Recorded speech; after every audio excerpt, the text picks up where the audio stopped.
Well, I think investors would be well served if they ask three very specific questions of any issuer or any investment product or service that they're deciding to invest into.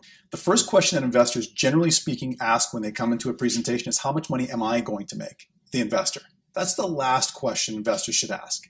The first question investors should ask is, how much are you going to make? The person selling me the investment vehicle.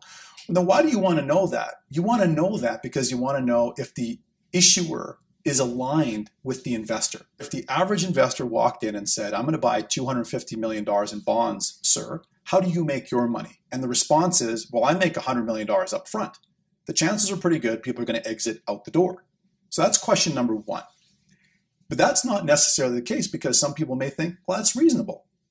You have to make that decision yourself, but you got to ask that question first. Number two, what if you're wrong about everything you said you're going to be able to do? What's going to happen to the value of my investment?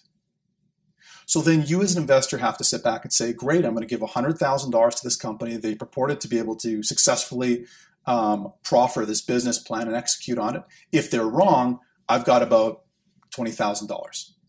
Question number three, finally, how do I make my money? And if I buy a bond and I only get 7% against question number one and number two, I'm probably not investing in that investment. If investors ask those three questions of anybody trying to sell them an investment, they will be well served. And I'll give you a bonus question that every investor should ask. Can you show me if in fact you're telling me that you're going to build the best lemonade stand in the world?